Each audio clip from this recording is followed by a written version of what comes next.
What's going on, people? CP3, live from the lab, NFL game day, week 16, Redskins, Giants, both teams 3-11. Game is crucial for player draft positioning next year. Currently, the Redskins, I believe, are sitting in number 2 since the Giants beat them previously this season. So the Giants are number 3. Redskins win, depending on the score, yada, yada, yada, and the game next week. They might be dropped back to 3. Depends on how it all falls out. But that's too far ahead to even worry about. Still got another week of football to go. Division games, as I said, 3-11. Both teams having forgettable seasons. For again, it's going to be an interesting matchup. You got Daniel Jones getting back into the game for the Giants after Eli started, I think, 1, maybe 2 games. Don't understand that logic, but okay. Didn't say he was injured or anything.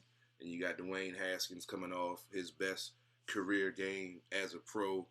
And we saw some change in the game plan with them throwing the ball on first down, which we haven't seen a lot from this team in a while. And we saw Haskins get comfortable in the first half. We went over the numbers of the first half. They put up basically their season average for a game in one half with them, mixing it up, throwing the ball on first down. Adrian Peterson was doing his thing. McLaurin made some plays. Harmon made some plays. And the team was, looking like they had some type of rhythm going, which is always a good thing.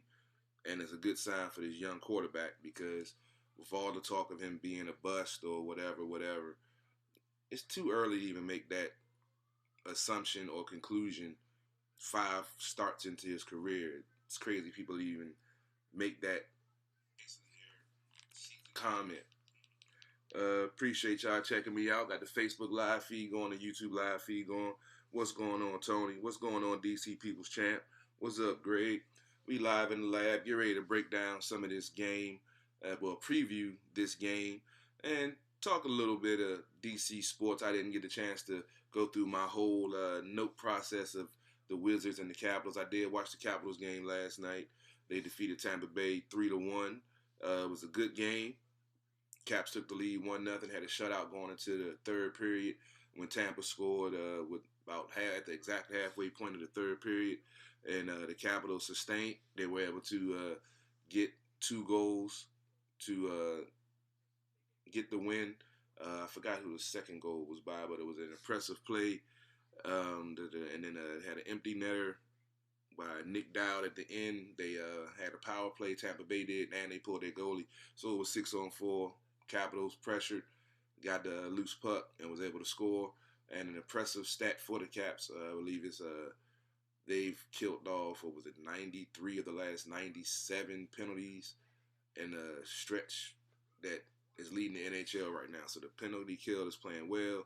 The power play it hasn't been kicking like we're used to, but they're still number 1 in 5-on-5 scoring. So that's one of the most important things, especially going into the playoffs, because you don't get that many power plays in the playoffs, and you want to have your 5-on-5 game going. And they looking impressive, still leading the league and the Metropolitan Division. Christmas break is up. Got to look at the schedule. Not sure if I want to do a show tomorrow night. Still up in the air. I'll put a post out on the page to let you guys know if we'll be doing a show. I might do a quick little, just jump on the air, jump off, and with the holiday and everything. But I'll keep you tuned in. Stay tuned for that. What's up, Greg? He said he's at FedEx. Excuse me, to the Redskins fans out there having a ton of fun, excited about the long-term future. That's good to hear, Greg, because that's one of the reasons I put the article out that I wrote a couple of days ago. Go check it out. All the negative pub and negative feedback on this team that is so gloom and doom. It's not what it is. Go check out the article. I put the link in the text. Click on it. Let me know what you think. It's just time. I had to put some stuff out that I need to get off of my chest. I'm in here watching the pregame right now. They was talking a little bit about the game with Barkley having his big breakout game last week. Adrian Peterson still, kicking, running like he's, second, third year running back. The maturation and development of the receiving core. We're seeing week by week that they're stepping up and making plays, which is one of the keys to victories I had last week. That we need them to step up and make plays. So McLaurin with the 75-yard touchdown, and we saw some excellent plays, some good catches, and some communication between these guys coming back to the ball. And Haskins, putting the ball where only the receiver can get it. We saw Sims with his first career touchdown catch with a beautiful throw. He did a great job of keeping his feet in bounds to get that touchdown. And, you got to look at the product on the field, and it's definitely looking better than it did earlier in the season. Now let's get into some of these numbers for this game. Let's get into the inactives first, then I get into the numbers. I already got the inactives list. Once again, Colt McCoy, Quentin Dunbar, he's out. Fabian Moreau, Josh Ferguson, the running back who came in for Adrian Peterson last week. I like the dude. He runs hard. He's not as big as AP, but he runs hard and he falls forward, which is always a good thing with a running back. Josh Harvey Clemens, Ross Pirschenbacher. I love saying that name. I don't know why. And Caleb Wilson, the tight end. Danny Johnson will be starting for Quentin Dunbar, and Wes Martin will be starting for Brandon Sheriff at the right guard spot again. Wes Martin did a pretty good job last week starting at right guard when he's been, practicing at left guard, but he was versatile, I believe, at Iowa. I think he went, not sure. But I like to see that. Sheriff is out. He's Pro Bowl right guard. I believe his contract is going to be up. Well, I'm not sure if they signed him to since I got to look. But he's definitely a good spot to have on that right side. And if Eric Flowers has played very well at left guard, but when you have a young guy, Wes Martin, that can learn and come in and play, you got to see some of the positives that's going on with this team. I mean, you can sit and look at all the negatives, and the record, yeah, it sucks. The product on the field at the beginning of the season was horrible, but you have to look at the last 5 to 6 weeks with Bill Callahan taking over, and you have to see the change and have to see some improvement and some more fight from this team that you didn't see early in this season. Let's see. Let's get into the numbers. On the offense, the Redskins are last. We always talk about the Redskins. We know their offense is ranked last in the league. It's a growing pains process. They're all developing rookie quarterback, rookie wide receivers. Without Trent Williams, Dono Penn coming in. So there was a lot of issues with this offense at the beginning of the season. So the numbers, even though they've played better of late, still are pretty much in the toilet. Total yards, Redskins average 268, which is last. Giants average 319, which is 25th. Passing, the Redskins average 167, which is 32nd. Giants average 222, which is 21st. Rushing the ball, the Redskins average 101 yards, which is 20th. The Giants average 96 yards a game, which is 22nd. Points, the Redskins only average 15.4, which is 31st. The Giants average 20.2, which is 23rd. And on third down conversions, the Redskins are dead last once again at 28.1. The Giants are 36.3, which is 21st. Now, we mentioned the offense and how things are going to have to, continue on the path that they're going. We saw Kevin O'Connell last week with the game plan. I mentioned throwing the ball on first down. You saw the wide receiver motion in the backfield on many plays to give the defense something to think about, which is very key because you saw yesterday in some of the games, especially in the Rams 49ers game, with the 49ers front the way it was and how dominant it is, they were moving the pocket for Jared Goff when they were up 21 to 7. And then, we're playing very well. 49ers made adjustments. Boom, boom, boom. We know what happened. But they need to do the same thing for Haskins. And I don't mind him dropping straight back because he has improved on getting the ball out. Well, we saw some improvement last week. But he's still holding the ball too long. And he's still taking a little bit too much time to go through his progression. So move the pocket, which would make him more comfortable. And then hopefully he'll be in the groove. And then when you do those straight drop backs, he'll be in the rhythm and can get the ball out and, continue moving the offense like we see when they move the pocket and use some of the misdirection to give him more time so the defensive line just isn't teeing off the ball knowing it's just a 3 or 5 step drop straight back that they just trying to meet at a spot. Defensively, Redskins have improved over the last few weeks. I documented the numbers last week and how they have climbed stat wise, but you've seen the improvement on the field. The last 4 games, they had over 20 sacks. They've caused, forced, 10, 11 turnovers. A couple of those could have been more last week. They had 3 forced fumbles and only recovered one of them.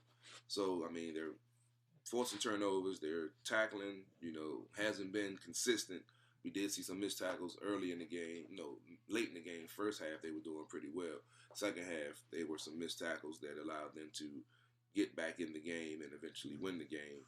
But the defense has been playing better. They had some miscommunications last week. You got a lot of rookies out there. I just mentioned the inactives list.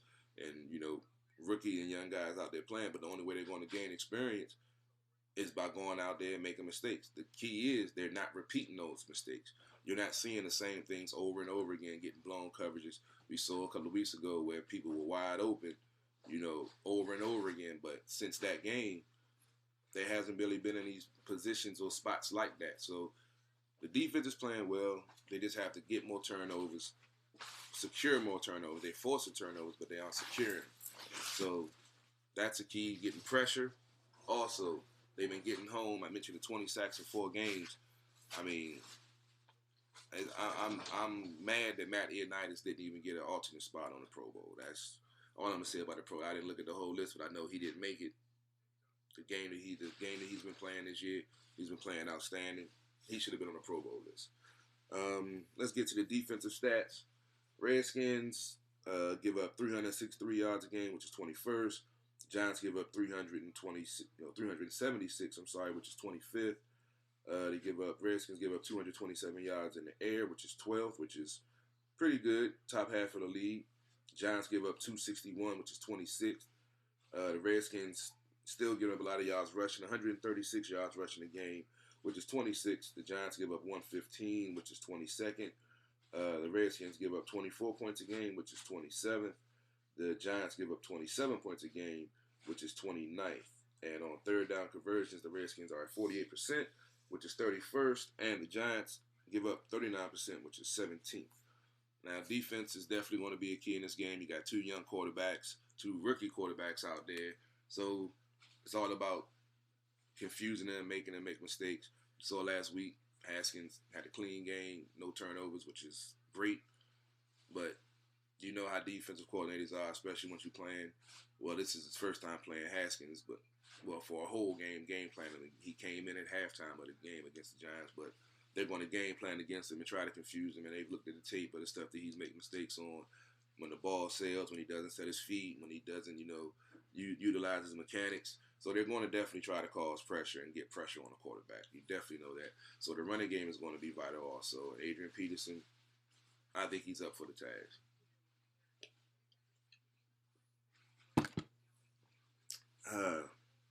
Next, let's get into the keys of victory. As I mentioned, the defense continue to get pressure, continue to rally to the ball. First man stand them up, next man try to strip the ball, tackle. Continue doing what they're doing. Can't have the miscommunications they had last week. The rub routes that Philly was doing. I talked about that. They weren't calling it. I felt like there were a lot of rub routes that was causing the miscommunications with the wide receivers crossing and impeding the path of the defender, even though they were Rondé Barber was trying to explain it as it was a natural pick because he was running his route. A pick is a pick.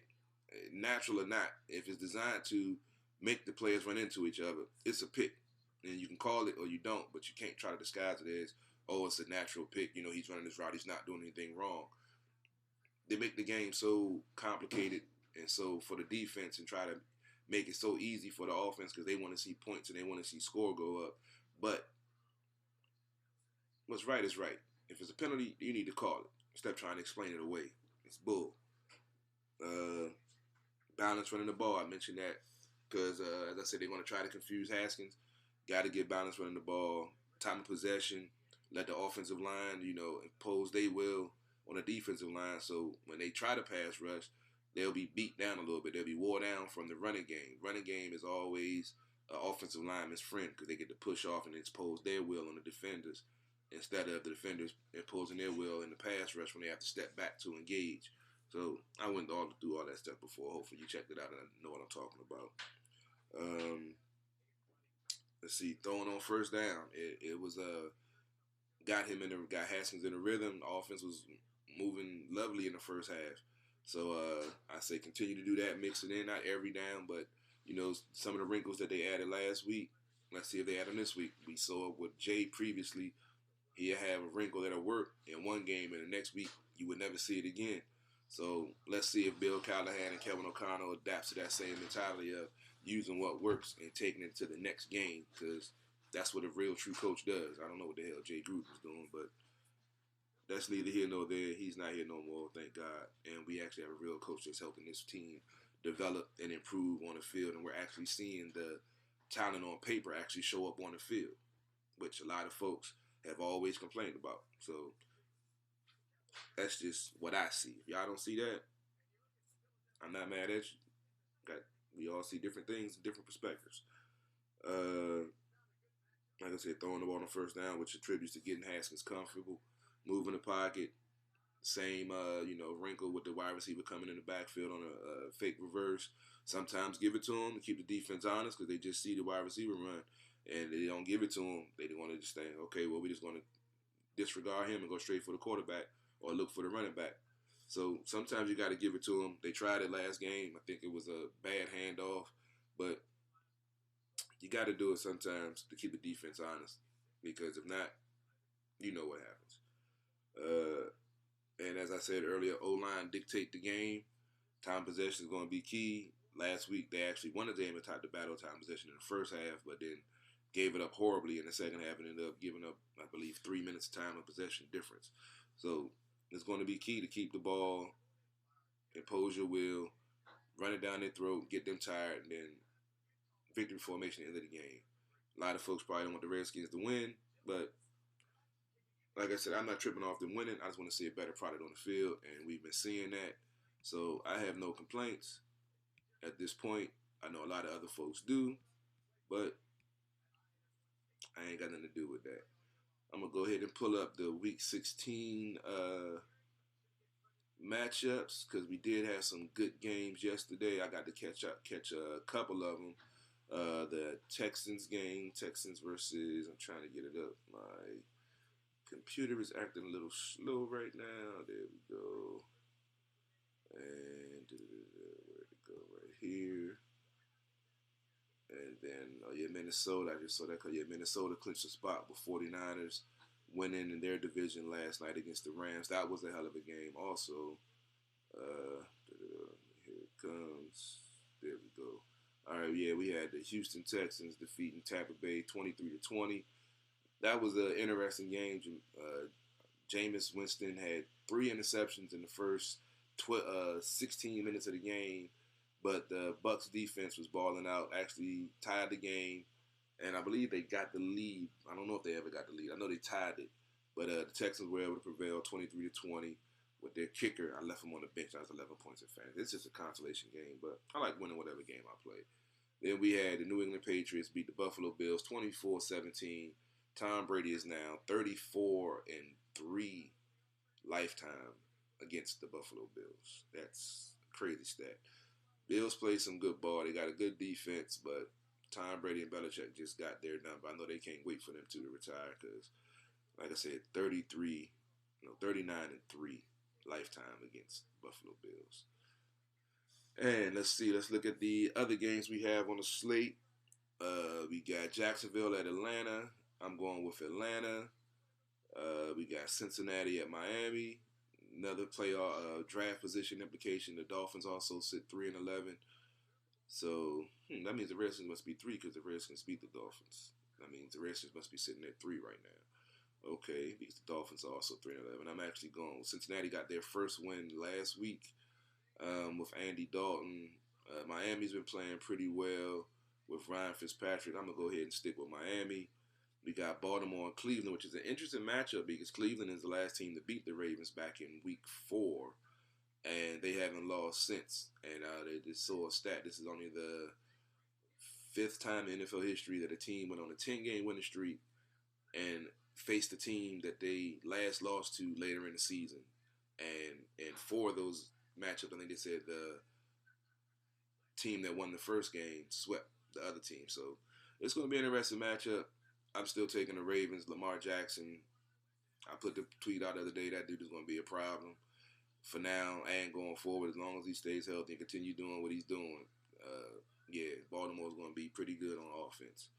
The Saints at Tennessee. Got to go with the Saints. Drew Brees after that 29 for 30, 380-yard, 4-touchdown, record-breaking performance on Monday Night Football. He put up over 40 points in fantasy. I got them beating Tennessee, even though they're in Tennessee. We got Carolina at Indianapolis. I'm going with the Colts at home, just because they're at home. Carolina's been playing okay, but I think the Colts going to be all right in that game. Redskins, Giants. I'm going with the Redskins in this game.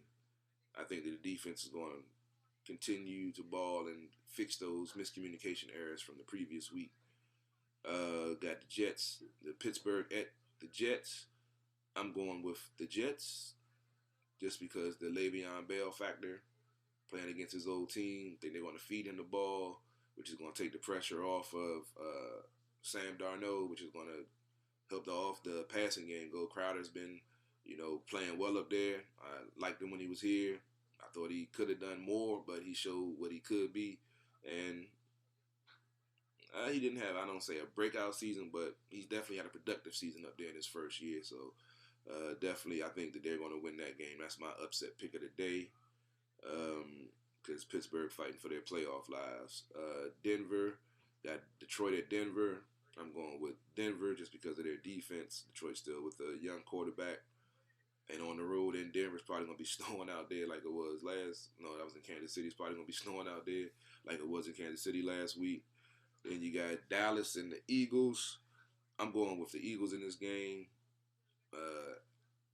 Last week, that ending of the game, I think that's going to give them some life going into this game. Dallas did beat the Rams pretty handily last week.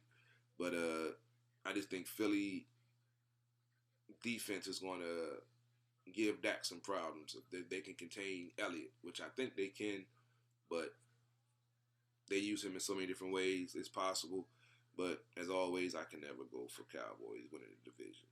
So I'm going with the Eagles. I'm in my Pick'em league. I'm number 3, 1 point away from number 1. Only 1 week to go, but I guess I got to go with my emotions on that one. Seattle and Arizona. These are 4 o'clock games I forgot to mention at the Oakland. And I'm skipped over the Oakland Chargers. I took the Chargers in this one because they're at home. Both they're 5-9. The Raiders are 6-8. I'm going to stick with that one. Raiders been playing decent ball, but Phillip Rivers, I don't know how he continues to be the starting quarterback, but I think he's going to be able to will them to a win today. Arizona and Seattle. Seattle's, believe they have their playoff spot locked in. Are still fighting for a position in the wild card to get the home field or whatever. I have them beating Arizona, Kansas City at Chicago. Going with Kansas City. And the Monday night, that's the Sunday night game, I'm sorry. And the Monday night game, Green Bay at Minnesota. I mentioned Minnesota already clinched the playoffs with 49ers winning last night. They're still fighting for the division. Green Bay, they win the game, they win the division, and I have them winning the game and the division. I just don't think Kurt's going to be able to do it, especially on Monday Night Football. If he does, I'm not mad at him. I just don't think he will. But on that note, I'm about to get ready to get out of here. We got about 5-10 minutes till kickoff. I appreciate y'all checking me out.